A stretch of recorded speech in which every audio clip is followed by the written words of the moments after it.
Well, it's live already. Let me just press up and down and check. Well, it's a new game that I'm streaming, but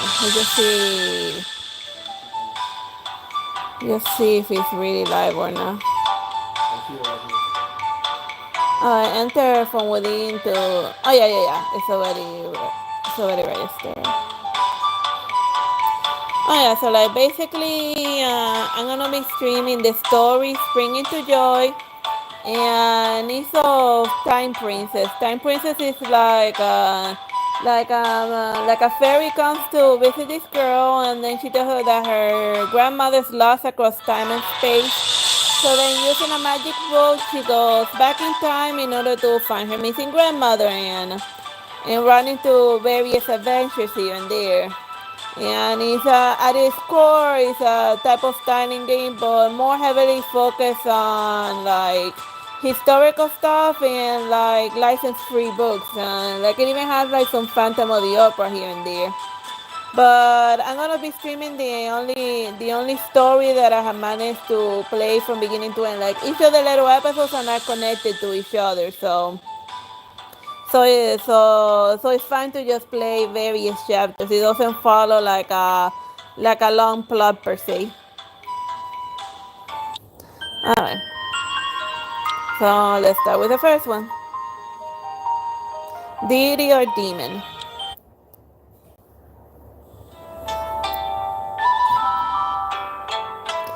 '20th day of the 12th lunar month, Black Mist Mountain. Today is considered auspicious for bathing, but not for travel. Unsure, the mortals down the mountains usually call us demon. Master has been cultivating for 3,000 years, and she should have attained enlightenment and ascended long ago. Yet for some unknown reason, she has chosen to live in seclusion in the Black Mist Mountain, leading a life of leisure. Minor immortal.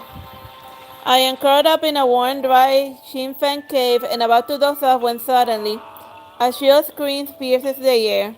Oh no, could it be Master? Help, a ghost. Turns out it's just a mortal who has stumbled through the boundary. Hey, you gone the wrong way. This is a private property and we don't welcome outsiders. You're a demon. Just as Master said, these mortals don't make a fuss over nothing. What demon? Take a closer look. I'm an immortal.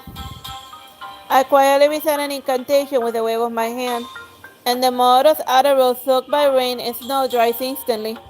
An immortal? Indeed, I am a minor immortal. Just happened to be passing by and heard you shouting for help. And what trouble have you encountered? I'm just a humble vendor looking to sell homemade dry fruits and cured meats at the temple fair for some coin. I intend to take a shortcut through here to reach town earlier for preparations, but unexpectedly I got lost.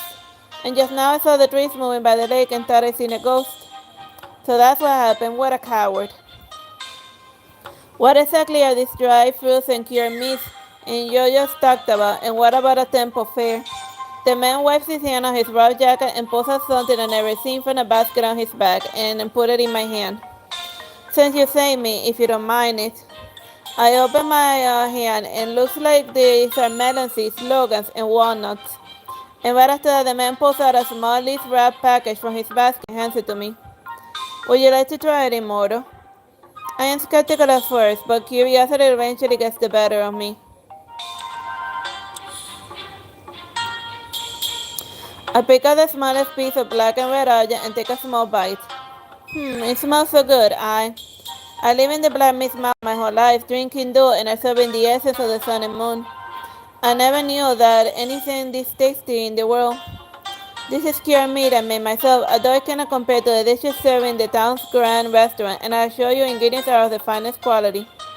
Cured meat is preserved with salt and spices, so feel free to eat it. In that case, I'm going to dig in. And I stuff the melon seeds and logans and walnuts into my sleeve and take the leaves from the man and shove the rest of the cured meat into my mouth. And about the temple fair, it's the biggest one around here. Every single year at New Year's, the men in the family take their wives and kids and grandkids to check it out.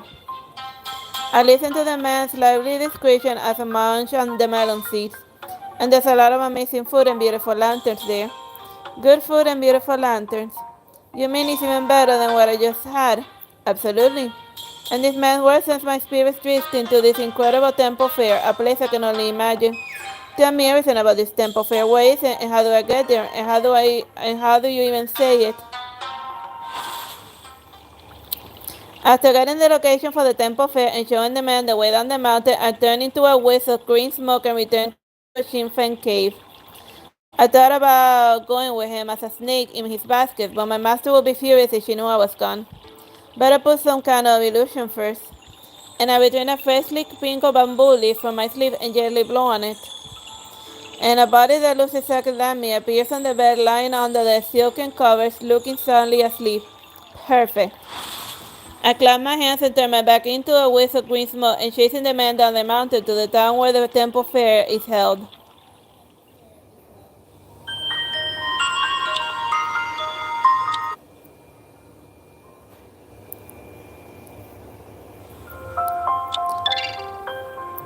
And then this is a styling aspect that happens between each of the little chapter stories. Like, since I just started the game, I don't got a lot of good stuff to work with, but whatever. It's enough to make it to the next stage.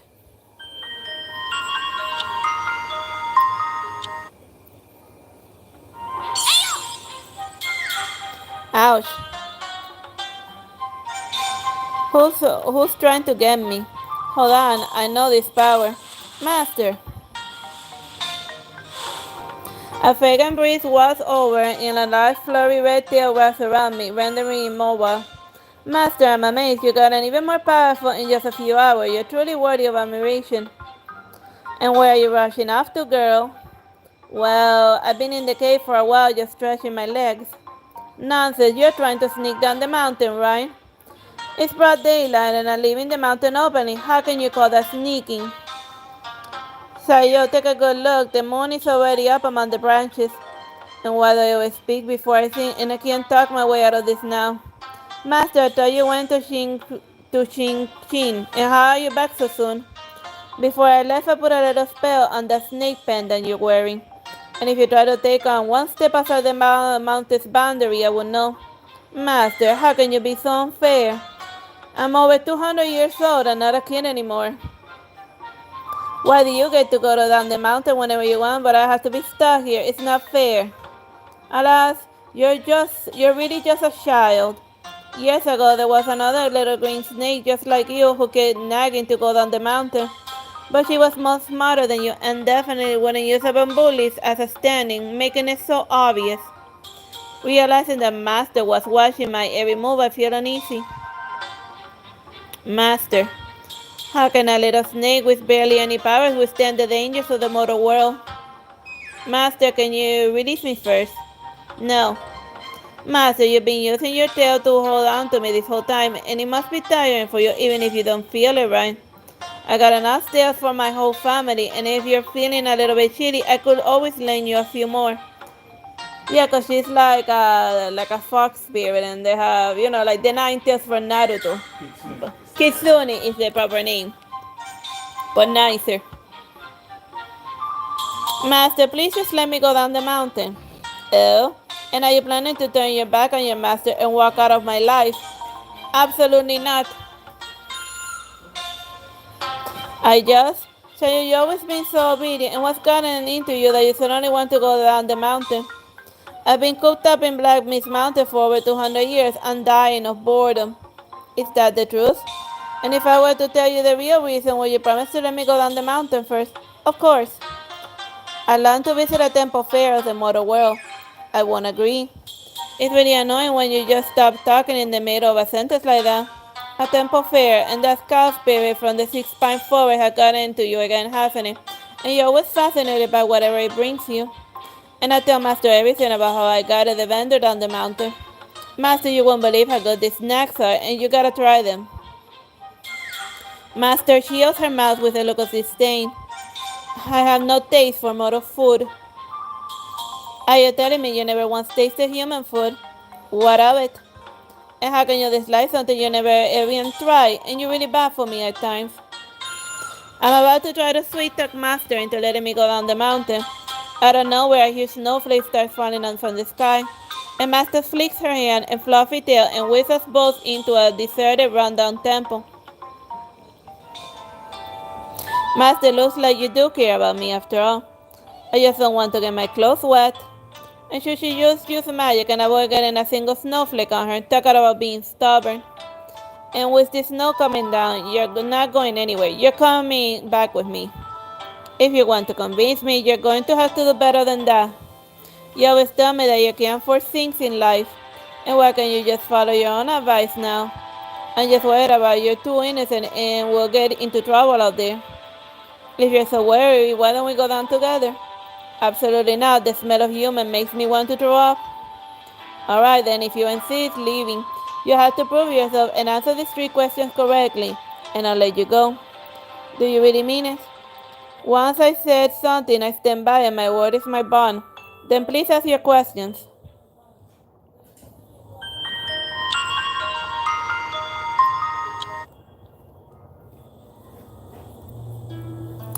Master, no matter what challenges you present me with, I'll find a way to overcome them. Don't overestimate your abilities. Transversing the mortal world is far from simple. And if you get on the bad side of the demon hunters, you're in for a world of trouble. But I haven't done anything wrong, and why would demon hunters come after me? Humans with their limited lifespans and narrow perspectives think we're monsters who eat people. And they want to get rid of us as soon as they see us. They don't reason with you, so you need to learn how to disguise yourself. So you keep saying you want to go to the temple fair, but do you know what's the most indispensable thing there? The most indispensable. Since Master's trying to trick me, the answer can't be that obvious. It's obvious, people. A temple fair without people will be incredibly desolate. New Year is supposed to be a festive and bustling. Incorrect. Wait, what? I take it back, forget what I just said. You're cheating again, and don't do that again. Temple fairs, and what do people do at temple fair? Oh, they buy food. That's it, it's about money. Correct. It's important to know that you need money to participate in activities at the temple fair. Okay, here's another one. A stick of sugar-coated hams costs 2 men and a bowl of lava conies and costs 1 wen. And if I gave you a tael of silver, how much change would you have if you bought 2 sticks of sugar-coated hams and a bowl of lava congee? I hold out my hand to Master. Master's going to give me a tael of silver, and where is it? And Master reaches out and gently taps my hand. If you don't answer now, I'll assume you're giving up on leaving the mountain. 995 wen. How about it, Master? Did I answer correctly? Huh? Impossible. Could it be that I calculated incorrectly? Calculation is correct. However, your approach lacks sufficient caution. Sanyo, the purpose of this question extends beyond assessing your familiarity with the mortal world. Its primary objective is to instill in you a sense of constant vigilance. Maintaining vigilance. Is it possible that demon hunters will be conduct patrols even during the festive New Year's period? And it is always best to be cautious. It's always best to be cautious. Temple fairs are notorious for overcharging, and a bottle of lava congee wouldn't go for just 1 wen. And in such a case, the stall owner would undoubtedly be a demon hunter in disguise. Got it. Just buy the priciest food then. There's no need to be so wasteful, and if you're concerned, how about we just go back and you can concentrate on your cultivation? Master, you promised that if I got the 3 questions right, you'll let me leave the mountain. So you're really set on going down this mountain? Definitely. You have no money, you won't get far if you don't go down the mountain. Then I'm relying on you, Master. About to Master, and then hold out my hand. Give me money. Happy New Year, Master. Can I get a red packet? Your quirky personality reminds me of someone I used to know. But that won't work on me. Don't forget, you still have 2 more questions.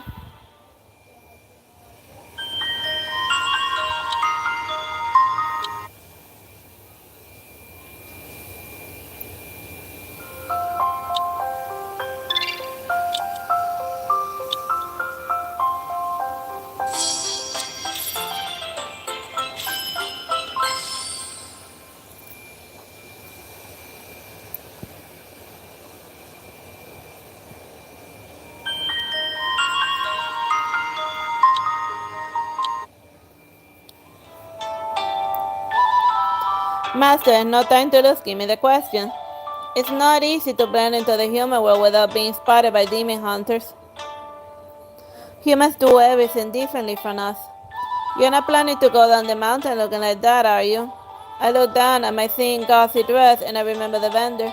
So the common first was simple clothes and I'm definitely dressed inappropriately. I get it. With a flick of my tail, I instantly turned into a plain village woman. Master, how is it? How is this? Master signs looking worried. So how could you possibly let you go out like this?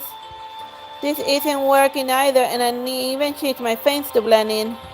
Could it be, am I just so naturally gorgeous that even simple clothing can have my beauty? She's so vain. She probably thinks the song is about her. The modern world is dangerous and it's not safe for a young woman to travel alone.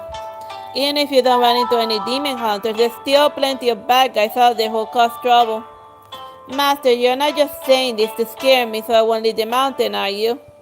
You'll understand my good intentions someday. Now that things are like this, why don't you just go back to King Cave with me and train? No way. And I remember you saying that the most important thing about training is perseverance. So no matter what, I am going to see through this, and that includes leaving the mountain. Fine, you get one more try. So what are you going to transform into this time? Wait, Master actually relented. This has to be a trick. I can't mess this up. Okay, so going as a village woman didn't work. Guess I'll be a more conventional disguise then. I turned into the vendor who gave me the snacks. But Master Seal has a deep frown, clearly not pleased. Shanyon, you never even met a human before, and how could you conjure up such a handsome face? That's the vendor I met in the mountains, so that's what mortals consider handsome? Besides giving you snacks, did the man say anything else to you? He mentioned all of the amazing food at the temple fair and the beautiful lanterns. Master, are you upset? And I was just curious, Master, and I never even considered leaving you. Master's expression turned serious, and I scratched my chin and suddenly have an idea. The spot scratching certainly sprouts a white beard. Master, and I read in books that a beardless man can be trusted. Surely that puts your worries to rest. And for some reason, Master's frown deepens. Shall you listen carefully when you go down the mountain this time? Huh? If you happen to see any attractive young guys, absolutely do not talk to them and definitely don't look at them in the eyes. Why? Because they're almost certainly demon hunters in disguise. Ever since a demon hunter for like that. But then again, she's a nine-tails. She suffered through an attitude.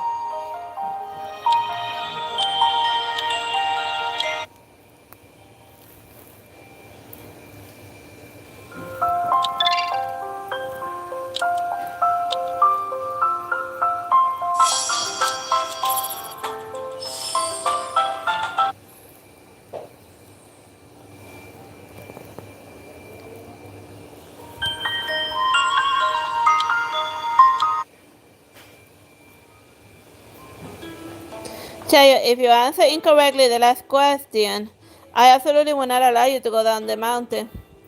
Your disciple is ready, Master. Please ask away. Suppose you're recognized by a demon hunter at the temple fair and are in immediate danger. What would you do? Master, I am not so naive as to be discovered without a cause. I am not looking to steal or commit any acts of wrongdoing. And if I just hide my presence, those hunters won't know it's me.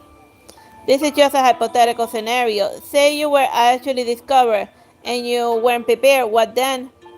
I knew it. Master is making things difficult for me. I'll never hurt anyone, and if they insist on killing innocent people, and what good does that make them? Since they're evil, I don't care if they find out my true identity. I've been cultivated for 200 years, and a few demon hunters are no match for me. That must never happen. If you start a big fight with those demon hunters in the middle of a big city, you would only bring harm to the innocent around you. Then, you'll not only lose all your power, but you'll also be cast into the cycle of samsara, and even I won't be able to help you. Master's face is pale, and she looks totally serious, like this thing had actually happened. Master, and how do you know this? Is it possible that you once, at least for 3,000 years, could I be unfamiliar with anything in this world? Wait, the look on Master's face just now. It wasn't just anger, but also regret and sorrow. Could it be, Master, that you actually seen someone like me make such a huge mistake? Master turns away from me as though lost in a painful memory. Once upon a time, there was a green snake and a white snake who, like you, grew weary of their time in the mountains and descended to the mortal realms to wander. Being naturally naive, they readily believed the lies of mortals and ultimately falling into the trap of demon hunters. In a desperate attempt to survive, they were compelled to battle the demon hunters using their powers. This ultimately led to disaster, forcing them into the cycle of samsara to atone. No, no, said Master, so upset I immediately break out into a cold sweat. I am merely leaving the mountain for a short trip and had no intention of staying in the Mortal Realms for long. Can so many things happen in a single day? And besides, there are good and bad demons, just as there is good and bad people. And if everyone in the human world was evil, they wouldn't have killed each other off a long time ago. How could they have invented so many delicious and fun things? Master, the story you just told me that you maybe read it in a novel or something. Indeed, over 1,000 years, this story of the white snake and green snake has been told in so many different ways. But it's all true, and they were close friends who used to cultivate alongside me. So now, have they atoned for their sins and continued their cultivation? No, they have forgotten their past lives and become mortals in the human world. Mortals? I don't want to be a mortal. Mortals are bound by the cycle of birth, aging, and illness and death. And how can they ever be free as immortals? Even though they have magic and live forever, immortals can't always do as they please. You're right, Master. For someone like you, finding an auspicious spot to become a wandering immortal is the best possible choice. Even the most auspicious places in your eyes are ultimately not as interesting as the mortal realm. Otherwise, why would you be here chatting with me for most of the night? We're just talking shelter from the snow. Although I can dispel the cold with my powers, chatting with you in this little temple has its own charm. Master gives a snort of amusement and pushes open the dilapidated temple's precariously hanging door. The snow has stopped. If you still intend to go down the mountain, you should leave early and return promptly. With that, Master takes out a pouch from her sleeve and tosses it at me. Here are a few taels of silver. Go spend it. Many thanks, Master. I wish all the best in the coming years. Eternal youth, and I want to offer my auspicious words to please Master, but before I know it, with a flick of her sleeve, she vanishes without a trace. Is Master mad again? No, if she was really angry, she certainly would have given me money to spend. I carefully tucked the pouch away and transformed it into the appearance of an old man and set off down the mountain.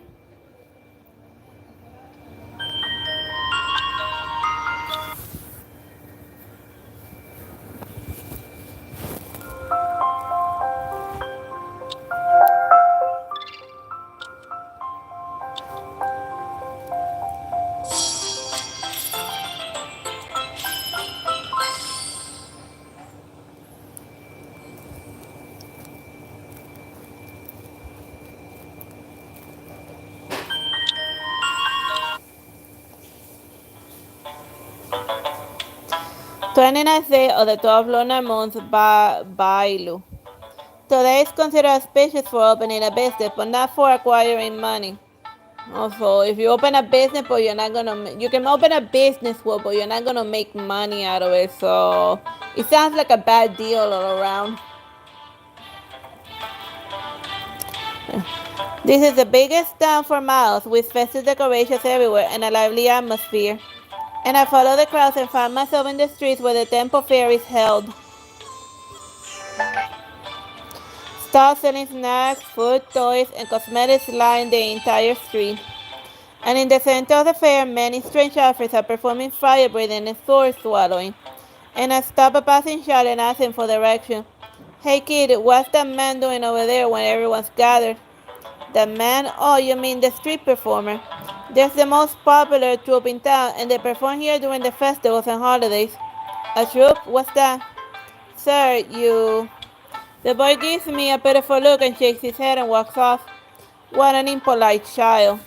I stroke my graying beard and imitating no man I had seen on the way and shuffle over to the gathering crowd. And unexpectedly, as I approach, the passersby give way and making a pass for me to the crowd. Aren't they being too polite? Well, in like Asian cultures, like they respect, or at least in the time period, like all gentlemen were like treated with reverence. So that's why, so since she's like in the form of an old man, they're being very nice to her. While watching the troops performance, I suddenly smelled something amazing. This aroma enters my nose and into my mouth and down into my belly. What smells so good? I must try it. I pushed my way out of the crowd and with quickened steps and followed the scent. My perseverance pays off and I found myself in front of a pot of oil. The smell is definitely right, but is this it? I washed the hawker shape, the white dough in hands and flatten it out and then drop it into the oil. Sir, are you looking to buy a pastry? This is a pastry. Fresh meat pastry, 1 for 6 won and 2 for 10 won. Would you like 2? 1 for 6 won and 2 for 10 won. And can you sell me 1 for 5 won? Sir, as the saying goes, good things come in pairs. And your granddaughter looks quite hungry. And why don't you get 2? Granddaughter, I don't have a... I follow the Harker's gaze and turn around, and to my surprise, a little girl seemingly out of nowhere has wrapped her arm around my leg. I don't know her. Grandpa, I'm sorry, I won't run off again. Can you buy me a pastry? Oh dear, I shout this junction and go hungry. And the hawker quickly grabs up 2 pastry. Here, consider it my treat for you and your granddaughter. Wait, you...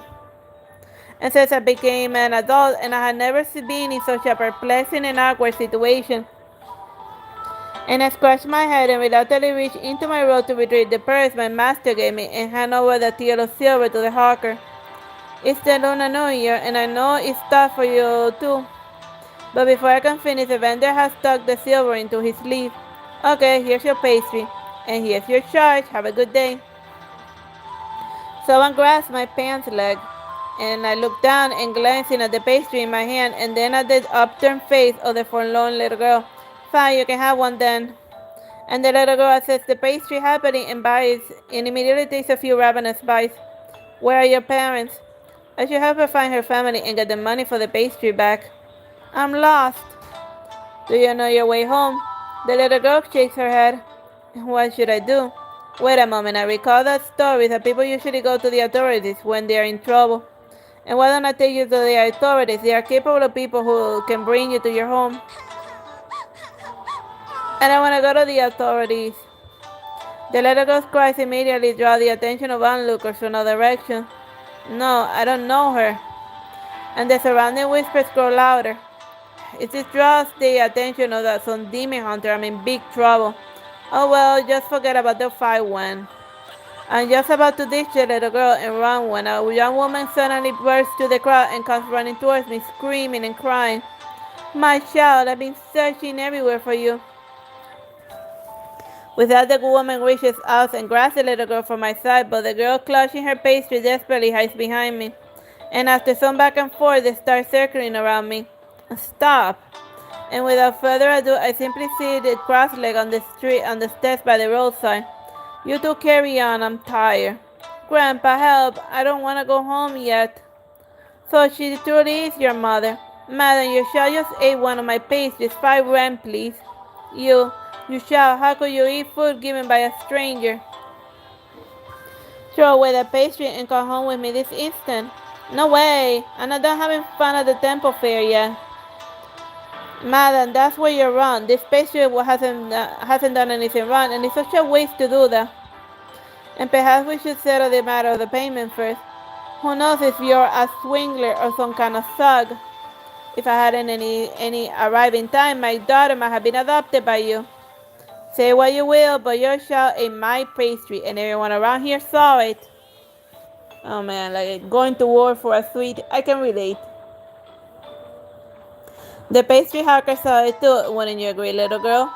The little girl clutching the pastry looks at me and then at her mother, and in a quick bite finishes eating the entire thing. Alas, when I was her age, I seemed to have caused my master no small amount of trouble. Never mind, consider the pastry a gift. The young woman looks embarrassed and wearily pulls the little girl to her side. This old man really didn't do anything to you. And the little girl visually shakes her head and pulls away from the woman's grasp. Mother, I'm not a child anymore. It's so annoying having you follow me around like this. Mother's just worried about you, especially during the Lunar New Year, and you can't just go running around by yourself. But you're the one who broke your promise. You said you'd take me to the temple fair today, but then you had to entertain relatives. You don't even let me go out on my own. It's unfair. And the woman touches her child's face and wipes her mouth carefully with a handkerchief. I was wrong, and how about I take you around the temple fair now? As long as we get back by New Year's Eve dinner, so the whole family can gather together and stay out for the New Year's, and your father shouldn't be angry. For some reason, she suddenly reminds me of Master. The stories say that the New Year's Eve people not only get together to stay up all night, but also set off firecrackers and fireworks. This way one can ward off evil spirits and misfortune and keep their family healthy and safe. And Master must have been very lonely all alone in the mountain. And perhaps I reached into my pocket and intended to buy some New Year's goods for Master. However, there's nothing there. My purse! Where did my purse go? And he got mugged. 30th day of the 12th lunar month, Black Mist Mountain. Today is considered an auspicious day to pray for blessings, but not for relocating. So that's what happened. My lack of vigilance gave the thief an opportunity. But the mother and daughter met own a silk shop, and when the owner of the shop found out, he insisted on expressing his gratitude, and unable to decline, I accepted this New Year's gift. And from within my white sleeve, I retrieved a neatly wrapped assortment of pastry and food and respectfully present them before Master.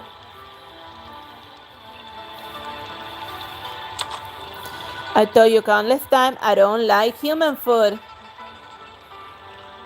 Please be patient, Master. There's also this. Before departing, I requested some leftover bamboo strips and rice paper from the seal shop owner, which I brought back to the mountains to make lanterns.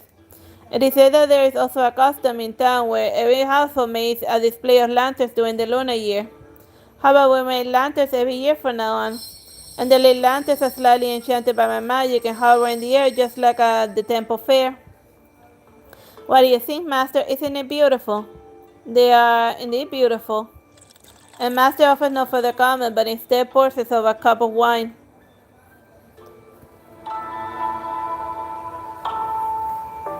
I take off my hairpin and turn it into a keychain and start playing Master's favorite song. There's no need to be so attentive, and I don't have any red envelopes for you. I came back just to spend the New Year's Eve with you. Okay, what do you want? Master, you're on this time. I rushed back just because I was worried about you. And if I'm not here, the Black Mist Mountain will be so quiet, I'm afraid you won't be used to it. You're grown up and you're going to want to go out and see things, and I understand Master's worry that I would encounter demon hunters and my cultivation will be ruined, and I understand all this. However, I believe that as long as one does not harbor evil intentions, even a confrontation with demon hunters can be turned into a fortuitous encounter. Besides, I am not merely curious about the life of mortals. I don't want to get too involved with them. Oh, why? Of course, it's because I can bear to leave Master.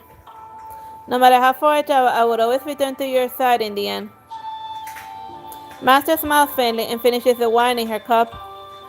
Then she rises to her feet, bathed in the light of the lanterns, and begins to dance gracefully, her swaying figure resembling a carved apple tree swaying in the wind.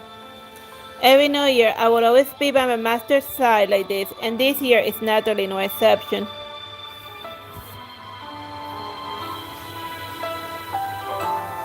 Alright, we got the ending, cherish this night.